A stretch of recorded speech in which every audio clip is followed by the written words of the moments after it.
What's up there, folks? Welcome back to another edition of ManCave Astronomy. I got my new Southern Stars SkyFi adapter in the mail a couple days ago, and been playing around with it a little bit, and finally got it all hooked up. And get the chair out of the way. Sorry, bumped it with the chair here. We got it all hooked up and been working on it, and just wanted to make a quick video here on kind of what we did, how we got it hooked up, and kind of show you what all we're doing and stuff, and just kind of show y'all how we did it, what we did, and some of the issues we ran into a little bit. So you can see here I got my get you around here, you can see the screen's a little bit better. I got my laptop set up here, and beside that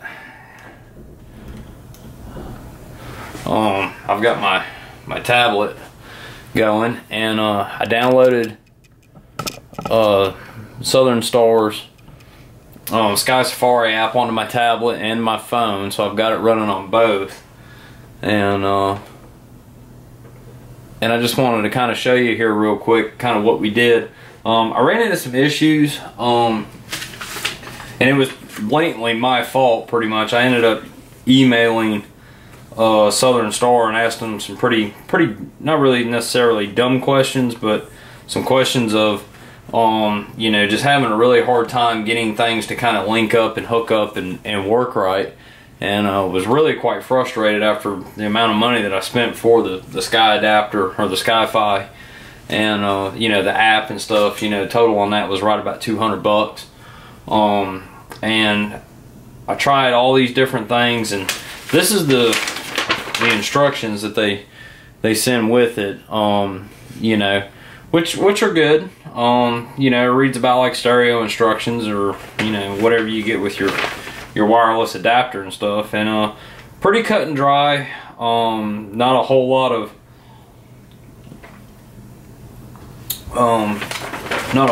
stuff. Of course, you know, it's only one sheet of paper front and back. Got some troubleshooting stuff, pretty decent. And I understand, you know, too, that they can't possibly know every single computer and router and everything that's out there. So, you know, all in all, you know, if you got any little bit of knowledge on networks and things like that, you know, you should probably be a little bit better off than I am. You know, I'm not very tech savvy on the networking stuff. You know, I expect a router, you push a button, you put in a passcode, and it just automatically kind of work, which is pretty much the way things are nowadays.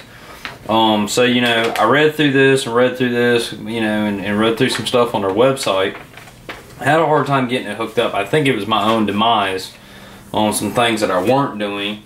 So I just wanted to make a quick video about that, and just kind of show you guys how the SkyFi works and everything. And my laptop over here is pretty much, I don't even know why I really have it up, because I'm not really gonna be using it, but basically tablet, I downloaded the Sky Safari Pro app right here and got it going. Well, good, I'm glad that blanked out, so now you can just focus on the tablet here. And basically got that downloaded, and right out of the box got the SkyFi out, read through the directions, plugged it in as best I could for what I thought I was doing correctly, and powered it up. And I had to use the laptop here basically to kind of preset the settings in the SkyFi, just like it says in the instruction manual. You go to the SkyFi's IP address, and you can go in there and change it. And I actually got it on my wireless router here at the house, and I ran into an issue with that. But anyway, I got that all connected up and hooked up, and I got it on the wireless router here at the house, And or you can do, the other cool thing is you can either do a single pair connection, an ad hoc connection directly to it from your wireless device, you know, using the Wi-Fi. I ran into an issue with that. My tablet, about every 5 to 10 minutes would kick off that connection because there wasn't internet. It wasn't detecting internet. And basically, if it doesn't detect internet, it boots it off of there. And I've looked through all kinds of settings on this tablet, and never could find a way to. I mean, I turned all the sleep stuff off, all the low power stuff off. I turned everything off as far as the Wi-Fi is concerned, and it's still about every five minutes or so it would kick off that connection. Basically, the connection bar would always stay green. It didn't have internet, so that was the reason I took the time to painfully go through and get this thing added onto my home router, you know, my wireless router here. So I got internet, so the connection stays on the tablet. It doesn't kick it off every 5 minutes. So that was pretty hard process. Basically, when you go into the SkyFi little window there, to set up your stuff in your box, you got to put in your IP address, turn off the ad hoc address assignment stuff, networking, and you put in your IP address and put it as a client, and it should assign the IP address and everything to it. And then you know, once you save that, it should connect up and go. Now, don't take my word for it. I was kind of lucky to get mine to work as far as that went. And the instructions were pretty good. I did find that when I did it through Sky Safari Pro, and I downloaded the Pro version, about a $40 app. When I did it through there, it seemed to work a lot streamlessly, a lot better. I did, and I need to go back and look again, but now that it's all kind of hooked up, I'm not even going to worry about it. But I think there was a little better explanation in the Sky Safari Pro. If you go to settings in Sky Safari and scroll down, you can click on go to the SkyFi web page to set up your connection. And I noticed that it was a lot more kind of clear stating in that as to what needed to be done to get it hooked up at ad hoc or you know, to an existing network. And today I went through it, and after thinking about it, I just went through it, plugged it in, and bing, it just plugged in and worked. I don't know. So anyway, enough about that. Finally conquered all that. I had an issue too with the cord.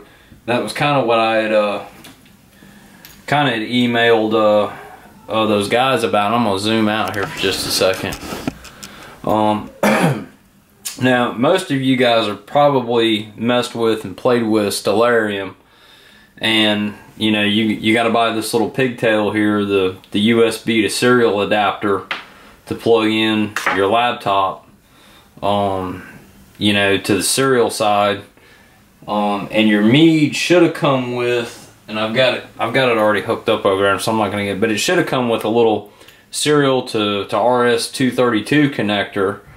Basically the phone jack looking connector on the other end. You got to plug that in, and then your telescope should have also came with a RS-232 cable.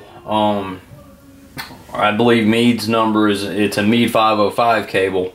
If not, the guy that I bought my scope from, he already had bought one and had it. But you know, you use this to update your hand box and to also connect Stellarium from your laptop to your hand box, and it works good.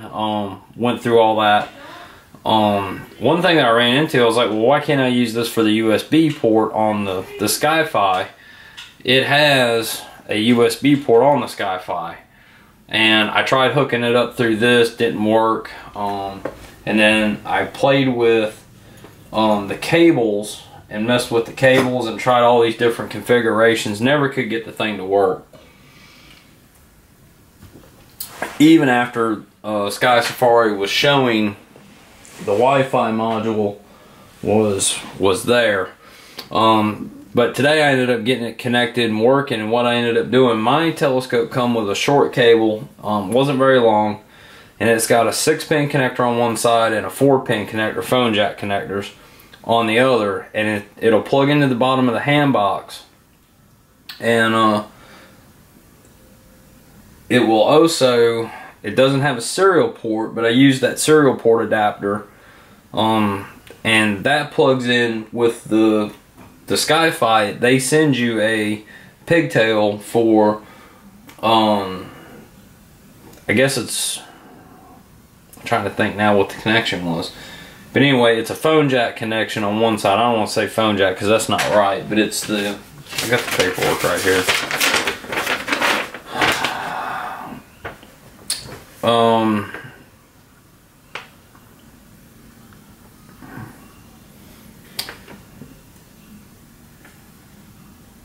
Yeah, for most Meades anyway, connect your telescope cable to the RS-232 port on your telescope. On most telescopes, it's 4 to 6 wire module, telephone jack parentheses. On the Meades, it's on the mount.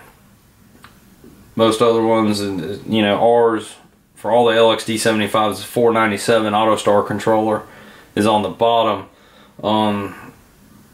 You got to plug into that and then connect the other end of your telescope serial cable to the DB9 male connector on the SkyFi serial adapter. Insert the other end of the serial adapter to the SkyFi RJ11, which is the 6-pin phone jack style connector. So I ended up using that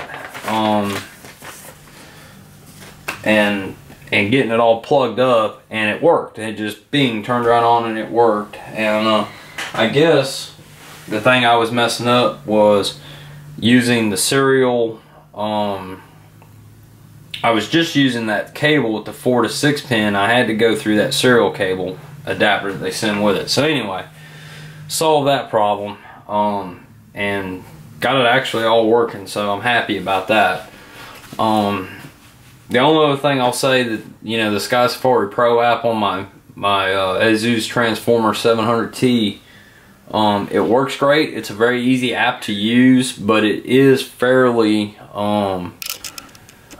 it's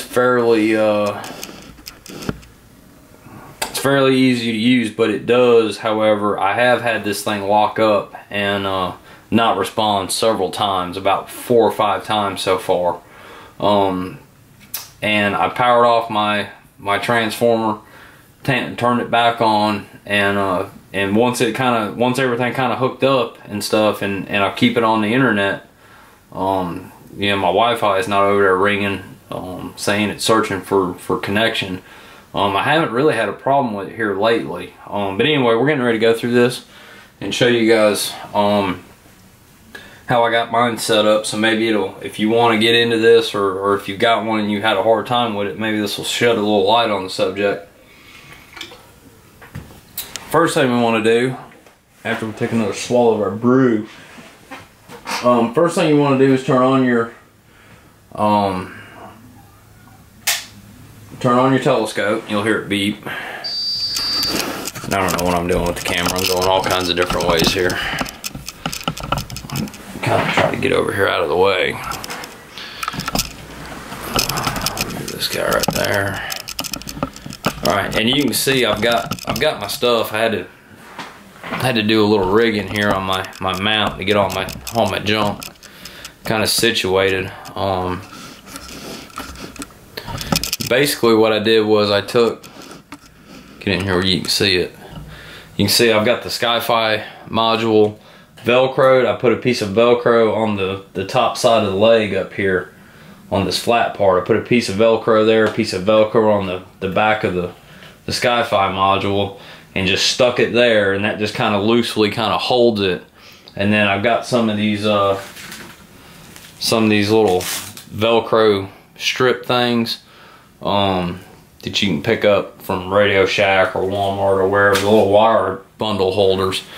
I've got a couple of packs of those laying around, so I took a couple of those and looped them together and put it around these little edges here on the mount, and you can see it securely holds it good. Doesn't let it beat around. So I did that there, and then you can see that's my cable. I've got my cable kind of wadded up and used another one of those Velcro loop deals and got my bundle there so it's not all in the way.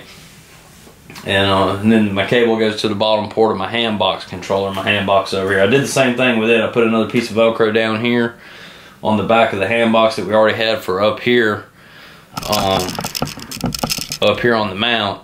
I just put another piece down here at the bottom, so that can be kind of both down here out of the way, and I can read, you know, check the readout and stuff on it, or do any little fine tweaking. I can usually get my fingers under the Velcro or whatever without any major problems. So that's how I got mine set up. Hopefully I'm not gonna have a problem hitting this SkyFi box with the end of the telescope as I'm turning and slewing and stuff. So hopefully that's not going to be an issue. But that's pretty much what I did, and stuff on there. So but basically what you need to do to start off with, turn your scope on.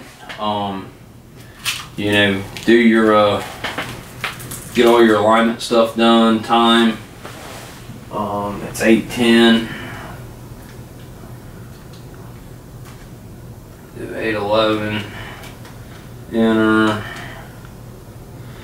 Alright, and I've got, normally I'd go ahead and go through the star alignment, and you definitely want to go ahead and get your scope all star aligned, 3-star alignment, because once you do that, it automatically registers in, you know, once you get your alignment done, it sets the extension and declination and stuff in the hand controller, and that needs to be in there before you get into the skybox stuff. Excuse me, the SkyFi. So for demonstration sakes, let's just say we've done the alignment, and you go to the select user, you know, the select user title's up there, and it's just got object wrote on there.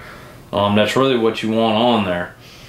From there, you can go ahead and plug in your SkyFi once you've got it connected to your network, or go ahead and select the turn it on, plug it in. You'll get a red light and then green, and then you come back over here to your laptop or your cell phone or whatever, and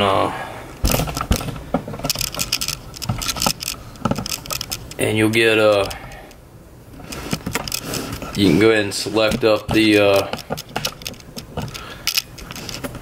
go ahead and select up your wireless.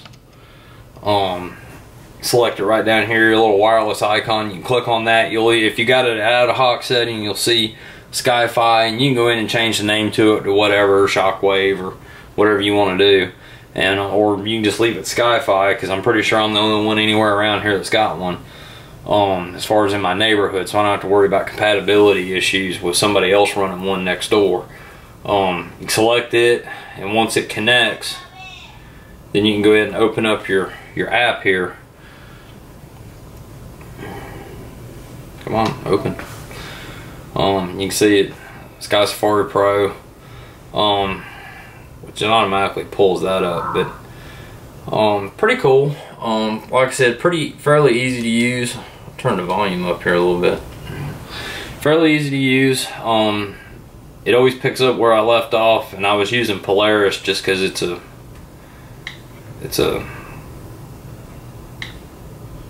there we go, got Polaris. It gives you a little readout up here of what you're targeting, field of view, all this good stuff, time. Down here at the bottom, search, info, center, settings, time, scope, orbit. You can zoom all the way out of the galaxy there, and you know, you can see all the planets and their orbits and different stuff. Compass, nighttime mode, and then of course help. Help's got some pretty good stuff on there. I was looking through there the other night and I was having issues. Zoom in, zoom out. You know, you can just press that and you can zoom into Polaris. You know, you can reach over here and center up on it. Now, hopefully, fingers crossed, I'm going to zoom back out to about, I'll close up a little bit more. We'll go to about go the opposite way.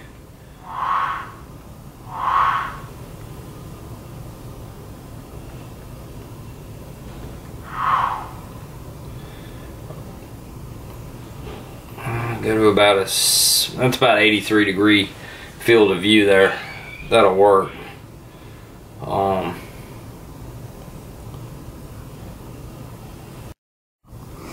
Sorry about that. The running the old Sony here on high def, it gets a little warm. It's got an internal shut off for the heat. But anyway, I don't know why I was just looking back behind it. I need to flip the screen up. So anyway, sorry about that. I guess that gives the Canon one up on the Sony, is filming in, let's face it, it doesn't film in high def, so it doesn't ever get hot. You can film for an hour on that thing, or as long as your memory card lasts. Where the Sony, it does get a little warm. But anyway, so anyhow, we got our SkyFi app up and running, and we were talking about the different stuff down here on the menu bar. Time, you can forward and reverse time to see different things. Your scope icon for setting your scope up, orbit, compass, night mode, help. As you can see, we're targeted on Polaris, which should be about where the scope's pointed to. Normally you'd want to probably just type in, if you were let's just say on Sirius, when you got done with your star alignment, you probably just want to search Sirius on here, slew over to that, make sure that Sirius is nice and centered in your optic, and go and connect up, and it should man, before I go to this, let's go to settings. But you want to make sure Sirius, or whatever it was your last target was, you want to make sure that it's nice and clear in the viewfinder or whatever in your scope. And then here you can see we went to our settings menu, date, time, location, coordinates, all this other good stuff, appearance, and everything else. And if you scroll down, just all kinds of different things you can kind of mess with, different visuals. You want to go to settings or setup, and this is where you can set up your deal scope type. You know, it's got a drop down menu with all kinds of different scopes in it, you know, whatnot. You need to select, if you got a Meade LXD75 like we do, select that. Mount type, you want to go to equatorial, go to German mount, which is what we've got.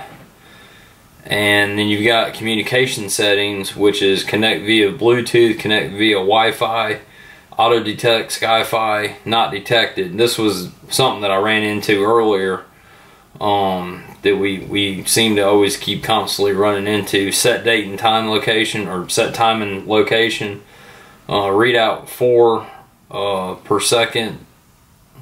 And then this is the SkyFi setting web page. It's where you can go on and change your settings for your SkyFi box. The thing that I'm going to do here, when I ran into this earlier, was I did nothing more than simply unplug the SkyFi box and replug it in, and uncheck the auto detect SkyFi. And here's where you need to put in your IP address that you set your Skybox to, and just recheck it. And as you can see now, it's detected at the IP address that I programmed in on the SkyFi web page settings, and everything. Once we've done that, we can go back to our main app here, and Polaris, and we can pull up click on the scope button. We can pull up our scope navigation tools and click connect. And you see now we've got a crosshair of the scope and where it's actually at versus where we are in our app. And basically what we'll do is we'll click go to,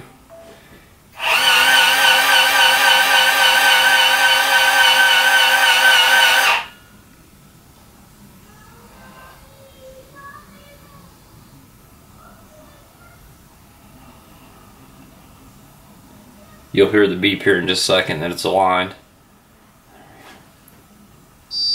There we go.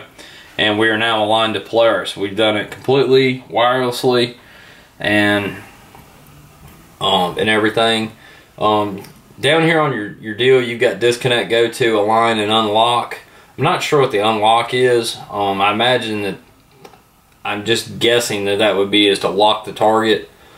Align is where if your scope is off versus where the target is on the app, you can basically move the scope and then click align, and it should realign the scope to where the app is, where your target is. So you know, hopefully that's going to be a good thing. I know Stellarium I don't think had that. I think I struggled with if the scope was off, but Stellarium was targeted on something, the scope was off. I had a hard time getting, every time I moved the scope over to where it was centered, my target on Stellarium was off. And I don't remember ever having a align type function on Stellarium. So that is one cool thing. Of course, you hit your go-to button to slew your scope. Let's just say we want to go to Errol. I guess that's how you pronounce it. Keep, CEP. Let's go to that. Just hit your go-to.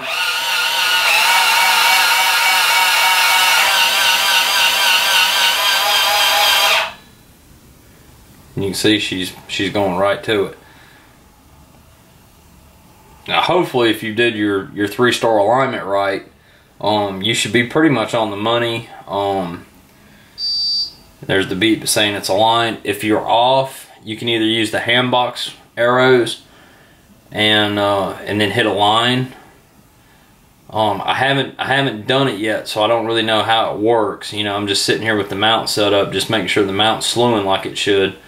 But or you can, I would assume you make your adjustments and then hit align, and it realigns the scope with where it is, and it recalculates your position. So you can also, you have on screen arrows that you can see.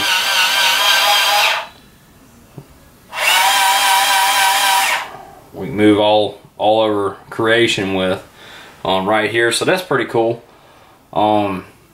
One thing that I did run into an issue with once I got the SkyFi hooked up and got all this working, one issue that I ran into was, even though I've got it on my wireless home router, if I try to just put this app aside and go to my Sony Nexum 5 app, where I can actually look through the camera with my tablet, it disconnects the scope and then connects to the camera, and I can't do both. I can't stay connected to the scope and I can't stay connected to the camera both times. Now I've got my friend Mike that I work with. He's going to come over and take a look at it and see if we can't get it set up on a network, or do some things that are beyond my ability as far as that goes. And if we can, we'll try to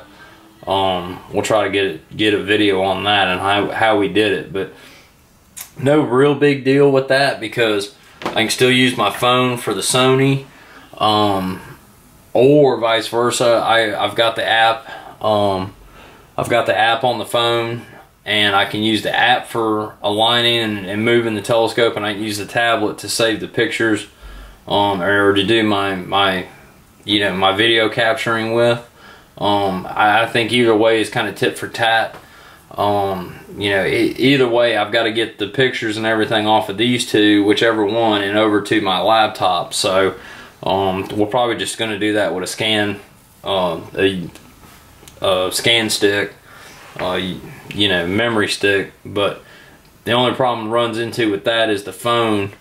I can't use that with the phone. I have to transfer the data, either Bluetooth or whatever. And it would almost be kind of nice if I could get a cloud drive that would give me some good transfer rate, and I could share between all three of the phone, the tablet, and the laptop at a cheap, decent price. But I have yet to find that, so that's still going to be in the works.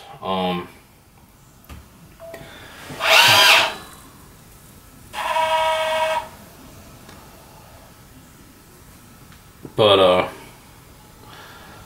I don't know. We'll figure that out as we come to it. I'm fairly happy with it right now. It's fairly, once I got everything kind of initially set up, it's fairly easy. Like I said, you can see I just kind of clicked on some stuff and got everything kind of working and going. It's nice. I can have this dedicated to the scope. You know, I'd like to be able to do both with it, but if not, it's okay. I can still dedicate this to the scope. The phone is probably going to work out good just using the phone as the remote for the camera, because it's easier to hold the phone up and be able to mess with the focuser and whatnot, and stuff like that. The only problem I'm running into there probably is going to be the battery life on the phone, just because it's an original Droid Razor. The battery life pretty much sucks on it, and I've got a lot of apps running and email and everything else, so but that shouldn't be any big deal. I can keep it plugged in and whatnot. But so far everything's working good. I'm really happy with it. You know, the True Testament is going to be getting it out and see how it does and see how the scope does. If we run into alignment errors, the ability to be able to fix them fairly easy and not spend a lot of time fiddling with software and fiddling with the scope to make this pretty much you know, go easy. Elephant Trunk Nebula. We can, you know, like I said, it's the app. I really like the app. We can click on go to and swirl over to it. There's a lot of things in here I haven't really had a chance to mess with yet, but as far as usability, it's fairly easy. Now that I've got it kind of connected, I'm fairly happy with it. We can click on scope to close the scope box, stay connected. Whoop.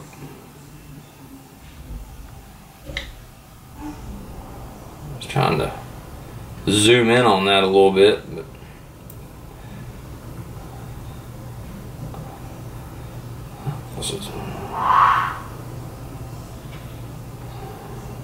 then we go down here and click center.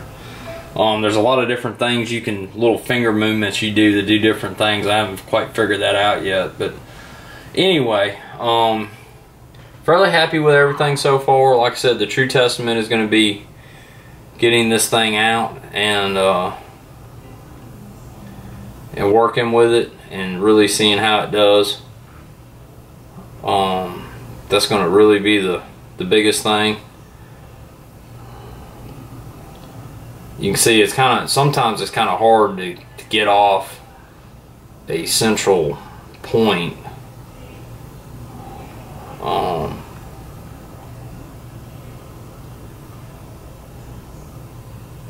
But anyway, that's the Sky Safari app and SkyFi, and basically the things that I bought from Southern Stars. So far good. Hopefully this is gonna stay working and updated, and everything's gonna be real good with this. So hope you guys like it, and as always, subscribe and give me some feedback and let me know what you guys think. I've got my DO controller coming. Ordered it the other day, and I got a call today, and my Iberian eyepiece and the original DO controller that I bought finally come in a week later, actually 2 weeks later. And I kind of just told them I've already bought a DO controller. I gotta have a DO controller before I can do anything, really. So I took some videos of Jupiter and seen some moons, and got some video with the Nexum on that. I'm gonna probably do just a quick cap video on how that night went. I did one, but it ended up not turning out very well, so I'm gonna redo another one on it. But but got to play with that video in Registax and messed around with that a little bit, and wasn't too thrilled with it. But I think part of the issue was the dew that was forming on the scope still didn't have a chance to keep the optics clear, which is a must, and whatnot. And my next video is probably going to be, that should be here within the next day or two. So we're going to do setup on dew control, and I'm going to see how much junk I can strap to this mount, and whatnot. Basically is kind of my goal right now, getting all this stuff wired up and making it fairly easy to use. So until next time, hope you enjoyed it.